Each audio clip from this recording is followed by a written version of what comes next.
আসসালামু আলাইকুম বন্ধুরা, কেমন আছেন আপনারা? আশা করি সবাই ভালো আছেন। আলহামদুলিল্লাহ, আমিও ভালো আছি। আবারও একটি নতুন ভিডিও নিয়ে আপনাদের সঙ্গে চলে এসেছি। মিজানুর রহমান আজহারী ওয়াজ। আপনারা যারা যারা মিজানুর রহমান আজহারী ওয়াজ শুনতে ভালোবাসেন তারা পুরো ভিডিওটা দেখে থাকবেন।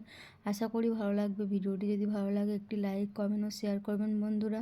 চ্যানেলটি সাবস্ক্রাইব করে পাশে থাকবেন বন্ধুরা। ভালো থাকবেন। বিশ্বনবীর মতো এত সুশ্রী মানব, বিশ্বনবীর মতো এত শুভ্র মানব, বিশ্বনবীর মতো এমন চমৎকার দেহাবয়ব দিয়ে রব্বুল আলামিন কাউকে বানান নাই। এরকম চমৎকার মানুষটাকে তারা তায়েফের ওই জমিনে রক্তাক্ত করেছে। বিশ্বনবী দুনিয়ার কোনো স্বার্থের জন্য সেখানে যান নাই, নিজের কোনো লাভের জন্য, প্রাপ্তির জন্য যান নাই। তায়েফবাসীদের জাহান্নামের আগুন থেকে বাঁচাতে গিয়েছেন। ঠিক কিনা বলেন? খেয়ে না খেয়ে দিন প্রচারের কাজে নিজেকে দিয়েছ বিলিয়ে। তায়েফের কাফিরেরা চিনল না সে আলো, দুষ্ট ছেলেদের পিছু দিল লেলিয়ে। পাথরের আঘাতে ক্ষত বিক্ষত হয়ে সারা শরীর থেকে রক্ত ঝরে।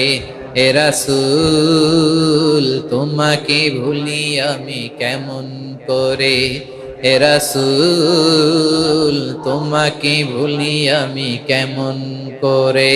পারেন না আপনারা?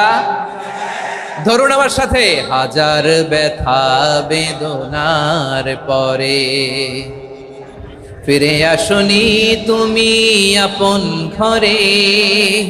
দিনের আলো তুমি ছড়িয়ে দিতে চলে গেলে মদিনায় মক্কা ছেড়ে। হে রাসূল তোমাকে ভুলি আমি কেমন করে, হে রাসূল তোমাকে ভুলি আমি কেমন করে। ঠিক কিনা বলে? বিশ্বনবী বিশাল মরুপথ, পাহাড়ি পথ পাড়ি দিয়ে তায়েফের মরুজমিনে গেলেন কোরআনের দাওয়াত নিয়ে, ইমানের দাওয়াত নিয়ে। কিন্তু তায়েফের লোকেরা বিশ্বনবীর দাওয়াতকে শুধু প্রত্যাখ্যান করেই থামে নাই, তারা বিশ্বনবীর সাথে অত্যন্ত খারাপ আচরণ করেছে। বিশ্বনবীকে শারীরিকভাবে হেনস্থা করেছে, আমার নবীকে শারীরিকভাবে অত্যাচার করেছে, আমার পেয়ারা নবীর গায়ে পাথর মেরেছে, বিশ্বনবীর গা বেয়ে ঝরঝর করে রক্ত ঝরেছে, নবী জামিনের মধ্যে লুটিয়ে পড়েছেন, আবার মেরেছে, আবার নবী হাঁটতে শুরু করলেন, পেছন থেকে আবার মেরেছে, আবার নবী রক্তাক্ত হয়ে জামিনের মধ্যে লুটিয়ে পড়লেন, আবার মেরেছে। বিশ্বনবীর মতো এত সুশ্রী মানব, বিশ্বনবীর মতো এত শুভ্র মানব, বিশ্বনবীর মতো এমন চমৎকার দেহাবয়ব দিয়ে রব্বুল আলামিন কাউকে বানান নাই।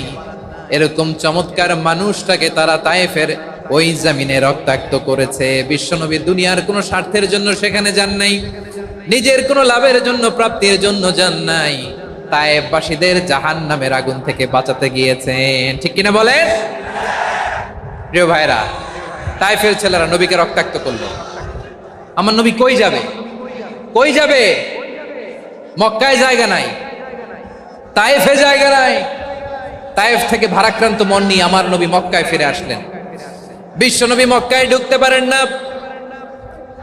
মক্কার মরুভূমির দিকে তাকিয়ে, উপত্যকার দিকে তাকিয়ে বিশ্বনবী ধা ধা করে কাঁদেন, ঝরঝর করে। নবীর চেহারা মোবারক থেকে চোখের পানিগুলো বেয়ে বেয়ে পড়ে।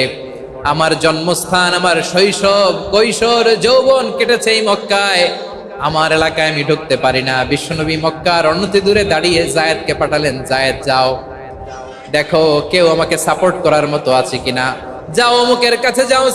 জায়েদ গেলেন, তারাও প্রত্যাখ্যান করে ফিরিয়ে দেয়। বিশ্বনবী বললেন যাও অমুক লোকের কাছে যাও, তিনিও প্রত্যাখ্যান করে ফিরিয়ে দিলেন। কেউ বিশ্বনবীকে আশ্রয় দিতে রাজি হয় না। নিজ জন্মভূমিতে বিতাড়িত বিশ্বনবী, সর্বশেষ বিশ্বনবী বললেন যাও মুতঈম ইবনে আদির ঘরে যাও। মুতঈম ইবনে আদি মুশরিক, তার কাছে যাও। গেলেন, মুতঈম ইবনে আদি রাজি হয়ে গেল। সুবহানাল্লাহ বলেন। দেখেন, অনেক বিপদের সময়ও আমি নিজে সাক্ষী, সামাজিকভাবে, রাজনৈতিকভাবে কত ঝঞ্ঝা, কত ষড়যন্ত্র, কত কনস্পাইরেসি পাড়ি দিয়ে আমাদেরকে সামনে এগিয়ে যেতে হয়। এই শত্রুদের ভেতরেও একজনকে দাঁড় করিয়ে দেয় যে আল্লাহর কোরআনের জন্য রেডি হয়ে যায়। পড়েন সুবহানাল্লাহ। মুতঈম ইবনে আদি, আল্লাহ তার মনকে নরম করে দিলেন। মুতঈম বলে, মুহাম্মদ আমি তোমাকে আশ্রয় দিব। তার দুই ছেলেকে পাঠালেন, যাও খোলা তলোয়ার নিয়ে স্কট দিয়ে গার্ড অফ অনার দিয়ে মোহাম্মদকে মক্কায় ঢুকাও আর বলো আমি আমান দেব। আমান কি দিব? আমান মানে সিকিউরিটি, নিরাপত্তা। সিকিউরিটি ছাড়া, আমান দেওয়া ছাড়া কেউ থাকতে পারতো না মক্কায়। দুই ছেলে বিষ্ণু ঈসা ইসলামকে নিয়ে আসলো। নবী কাবার চারদিকে তাওয়াফ করলেন, নামাজ পড়লেন। আবু জাহেল, উতবা, শাইবা, ওয়ালিদ ইবনে মুগীরা সবাই দেখে, কেউ কিছু করতে পারে না। কারণ মুতঈম ইবনে আদি ঘোষণা দিয়েছেন, আমি মুহাম্মদকে আমান দিয়েছি, মুহাম্মাদের গায়ে যেন কেউ স্পর্শ না করে। আওয়াজ করে পড়েন সুবহানাল্লাহ। নবীর এই বিপদকালে মুহূর্তে মুতঈমের হৃদয়টারে নরম করে দিল কে? আচ্ছা লালমনিরহাটের ভাইয়েরা বলেন, এই মুতঈম কি মুসলিম ছিল না মুশরিক? সবাই বলতে হবে মুসলিম না মুশরিক? তাহলে মুশরিকের কাছ থেকে নবী পলিটিক্যাল অ্যাসাইলাম, আধুনিক রাষ্ট্রবিজ্ঞানের ভাষায় পলিটিক্যাল অ্যাসাইলাম, যেটাকে বলে রাজনৈতিক আশ্রয়, উনার আমান বা নিরাপত্তার এই ঘোষণায় তিনি মক্কায় ঢুকলেন। যতদিন নিরাপত্তা ছিল ছিলেন। মুতঈম যখন মারা গেল, বিষ্ণু ঈসা ইসলাম হিজরত করে মদিনায় চলে গেলেন। সুবহানাল্লাহ। কিন্তু মুতঈম যে বিশ্বনবীর উপকার করছে এটা বিশ্বনবী ভুলে নাই। আমাদের অনেকে আছে উপকার করার পরে আর খেয়াল থাকে না, খাওয়ার পরে গলা দিয়ে নামলে আর খেয়াল থাকে না। এরকম আছে না নাই? আমার নবী ভুলে নাই। বদরের প্রান্তরে 70 জন কাফেরকে যখন বন্দী করে বিশ্বনবীর সামনে হাঁটু গেড়ে দাঁড় করানো হলো, বসানো হলো, 70 জন কাফের। কয়জন? বিশ্বনবী তাদের দিকে তাকিয়ে বললেন, সহিহ বুখারীর বর্ণনা, লাউ কানাল মুতঈম ইবনে আদি হাইয়ান সুম্মা কাল্লামানি হাউলাই নাতনা লা তারাকতুহুম লাহু।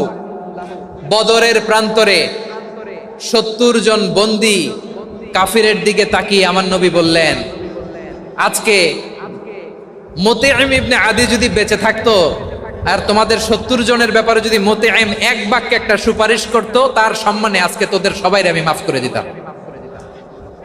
সুবহানাল্লাহ। নাই ওই যে চিল্লাচিল্লি যে কথা বুঝে নাই, কোন জিনিস মিস করছে ওরা নিজেরাও বুঝে নাই।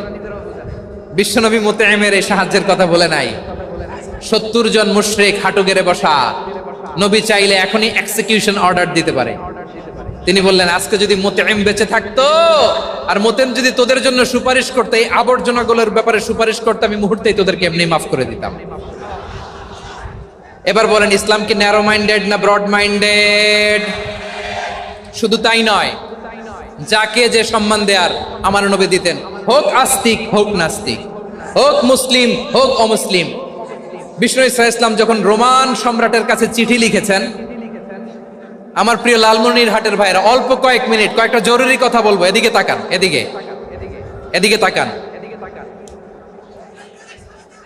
রোমান সম্রাটের কাছে বিশ্বনবী যখন চিঠি লিখলেন মিন মুহাম্মদ রাসূলিল্লাহ ইলা হিরাকলা আযীমির রোম। মুহাম্মদের পক্ষ থেকে হিরাক্লিয়াসের কাছে, যিনি হচ্ছেন আযীমির রোম। এটা নবী নিজ থেকে বানায় লিখছেন, অতিরিক্ত সম্মান দিয়ে।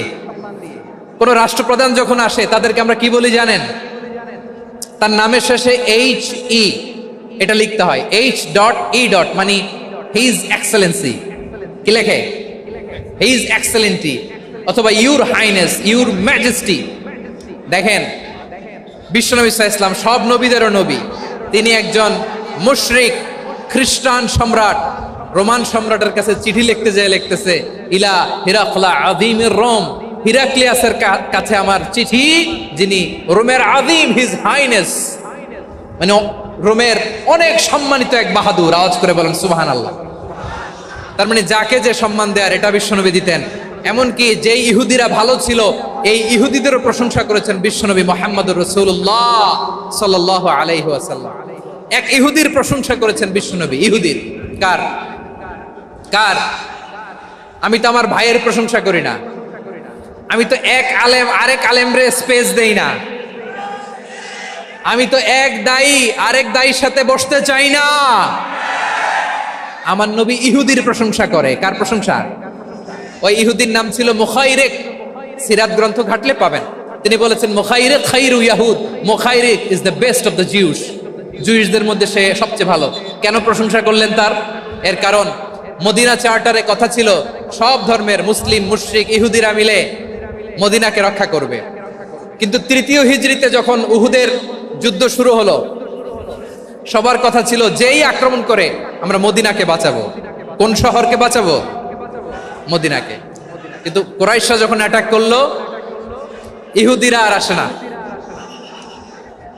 ইহুদিরা আর বেরোয় না। বিষ্ণু বললেন, ওহে ইহুদিরা, তোমরা না চুক্তি করলে আমার সাথে যে মদিনা বাঁচাতে সবাই ঝাঁপিয়ে পড়বো, আসো। একটা ইহুদিও বেরোয় না, কেউ আসে না সেদিন, একজন ছাড়া। তার নাম মুখাইরেক। তার নাম কি? মুখাইরেক বাহাদুরের মতো ঘোড়সাওয়ার হয়ে বেরিয়ে গেলেন এবং বললেন, গোটা ইহুদি সাম্রাজ্যের একজনও যদি না আসে, আমি মুখাইরেককে কেউ ঘরে আটকে রাখতে পারবে না। বেরিয়ে আসলেন, এসে বললেন, আমি মুহাম্মদের পক্ষে যুদ্ধ করব। আমি মারা গেলে আমার সম্পদ আমার উত্তরাধিকারীরা পাবে না, আমার সম্পদ তোমরা মুহাম্মদকে দিয়ে দিবা। সুবহানাল্লাহ বলেন। উহুদের ময়দানে 70 জন মুসলমান শহীদ হলো। এই ইহুদি, সেও মুসলমানের পক্ষে যুদ্ধ করে নিহত হলো। সুবহানাল্লাহ বলেন। মুসলিমদের লাশ যখন নিয়ে আসা হলো, এই মুখাইরিকের লাশও নিয়ে আসা হলো। মুসলিমদের লাশের পাশে মুখাইরিকের লাশ দেখে বিশ্বনবী মুখাইরিকের প্রতি অনেক খুশি হলেন। আর বিশ্বনবী খুশি হয়ে বললেন, মুখাইরিক খায়রু ইয়াহুদ। মুখাইরিক, যদিও তুমি ইহুদি, তারপরেও তুমি সব ইহুদিদের মধ্যে সেরা ইহুদি। পড়েন সুবহানাল্লাহ। আমার নবী ইহুদিকেও সম্মান দিতে কার্পণ্য করে নাই। আওয়াজ করে বলেন আল্লাহু আকবার। প্রিয় ভাইরা, এবার সর্বশেষ আওয়াজ করে বলেন, ইসলাম কি ন্যারো মাইন্ডেড নাকি ব্রড মাইন্ডেড? সবাই বলেন, ন্যারো মাইন্ডেড না ব্রড মাইন্ডেড? এজন্য অমুসলিম হইলেই তারা আমাদের শত্রু নয়। শত্রু কারা? এই লালমনিরহাটের ভাইয়েরা শোনেন, শত্রু কারা? যে সমস্ত অমুসলিম আমাদেরকে নিশ্চিহ্ন করে দিতে চায়, যে সমস্ত অমুসলিম আমাদের ভূখণ্ড থেকে আমাদেরকে তাড়িয়ে দিতে চায়, যে সমস্ত অমুসলিম আমার ধর্ম নিয়ে তুচ্ছতাচ্ছিল্য করে চিল্লায় বলেন ঠিক কিনা, তারা আমাদের শত্রু। সাধারণ অমুসলিমরা আমার শত্রু নয়। এই যে হিন্দুরা থাকে, এরা আমার ভাই, বৌদ্ধরা আমার ভাই, খ্রিস্টানরা আমার ভাই, ইহুদিরা আমার ভাই। তারা দিনই ভাই নয়, তারা মায়ের পেটের ভাই নয়, তারা মানবিক দিক থেকে ভাই। ও মানুষ, আমিও মানুষ। ইসলাম মানুষকে সম্মান করে, চিল্লায় বলো ঠিক কিনা। যারা আমাদের অস্তিত্বকে নিশ্চিহ্ন করতে চায়, যারা আমাদের ভূখণ্ডকে দখল করতে চায়, যারা আমাদেরকে নিয়ে মকারি করে, ফান করে, টিটকারি করে, আমার ধর্ম নিয়ে খেলা করে, তাচ্ছিল্য করে, ওদের বিরুদ্ধে আমাদের জিহাদ। সাধারণ মুসলিম আমাদের শত্রু নয়।